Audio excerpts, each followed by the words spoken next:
Well, today is a lucky day. This is a presentation with no slides. I'm going to be speaking with one of our rockstar applications engineers, David Damiani. And the topic today is going to be device communication software. What is it and when one would use it? So with that, I'm going to go to the thank you slide. But you guys hang on.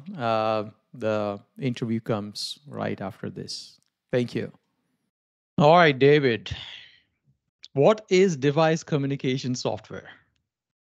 So device communication software, or we might refer to it as DCS during this video, is a software or programmable interface and API that allows you to control both the acquisition and communication sides of the vibrometer. So using a C or C++ based language, so Python, LabVIEW, C, C++ are all compatible. You have full control of the functions of communication of the vibrometer, so autofocus, range settings, bandwidth, standard acquisition settings for what you normally would use with a vibrometer are fully under your control, as well as the acquisition parameters. So your frequency bandwidth, the number of your resolution, and you can record data using our Ethernet connection built into any compatible vibrometers. So those would be the VibraFlex, so VibraFlex Neo, QTech, Fiber, any of those, as well as the Vibra One, the Vibra Go, and the IVS will all be compatible with this software.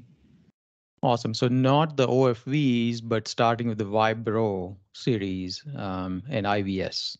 Correct. Yep. So one could get away without any third-party data acquisition system if one wants to collect data.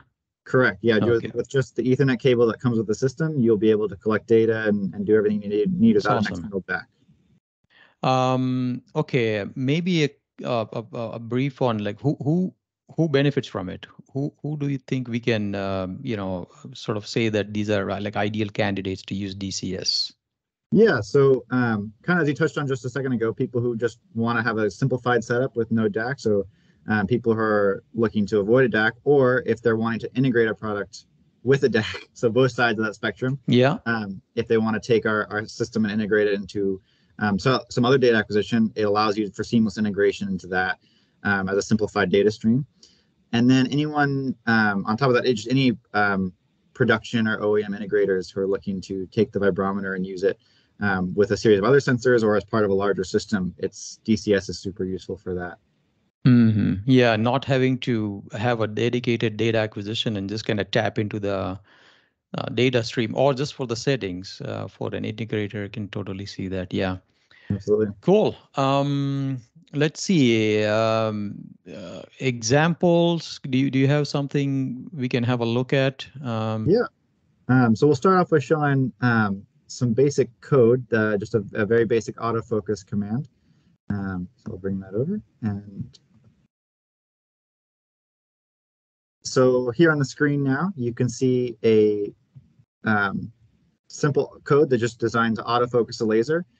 All of the DCS is like this, where it's a simple command structure where you just need to tell it what device you're using and what command you want to send to it. And then it's as simple as just running the code, and it will tell you the focus is done. And then once the autofocus routine is complete, you'll see a value print out, giving you your current focus position. Okay, cool. And I like this, and I just wanted to point out to the viewers that David's has been doing this for a long time. You can see that this particular code created February 11, 2022. So it's nothing new for this guy. One of our applications engineers. So now this is a good example. What else?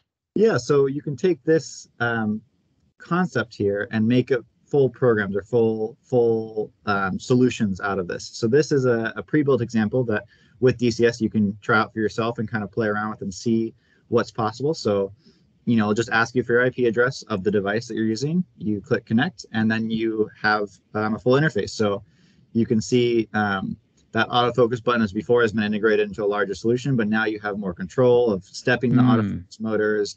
You see that focus position again. And so you just get a wide range of information, and this is fully customizable. You can put whatever information you want on it. and change your bandwidth, change any of the settings that you would normally do with the sensor on board, on the touchscreen of the VibraGo and Vibra One and VibraFlex, or through other systems or other solutions with the IVS. This is all available here now. And then once you're happy with all this, you can switch over to the data acquisition tab and set your acquisition time and start a measurement. And then it starts. I can get it to, so you'll see it recording data. That's pretty cool. Yeah. So it looks like I set the settings incorrectly, so I can just jump back and say, oh, settings are wrong, and then jump back over here and click start again, and then it starts collecting data again.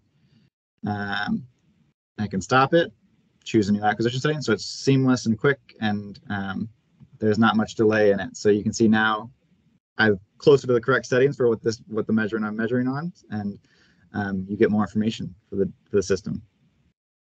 Now, David, what if I have 2 or 4 or more VibraGos, for example, more than one sensors? What can we and can we not do? So you are able to have full access to the communication side, the configuration tab here, and the communication side. There is full integratable with a number of sensors. You can keep adding them and using the same commands, and that it works very well. The acquisition will no longer be possible, but you can still use an external. That's where you could use a third-party DAC and integrate our communication side, and then use a third-party DAC, and you can combine the two together. So yeah, so I can still ensure that all my vibrometers have the like identical settings if I want, and then use a third-party DAC to acquire the data. Absolutely. Anything else you'd like to point out about DCS? The last thing is there's pre-built functions that allow you might say, well, what is available on the device? What can I do? There's a lot of functions here, but what's possible? So I'll just move this to the side for a second. And so there's pre-built scripts that tell you exactly what's enabled. So it will tell you, you can ask a device's name. You can ask it what's its firmware version. It will tell you if that command's not available. So it's all connected. Our documentation is very thorough. It tells you what slot number something is and if it has the command available to it. So it goes through each device, each decoder. Everything is very well laid out, and you can choose exactly what command you want to send to the device. And then if you have any questions beyond that, we have a lot of sample code that you can choose from. So for example, let's say I want to program something in LabVIEW. There's a lot of pre-built LabVIEW code. So what you're seeing here is the LabVIEW version of the autofocus code. And these are all pre-built libraries in LabVIEW. There's pre-built libraries for Python and C and C++. So there's a lot of good starting blocks you can build off of to build whatever program you're looking to design. Thank you very much, David. I think we can end it here. And then, if anybody has any questions, reach out.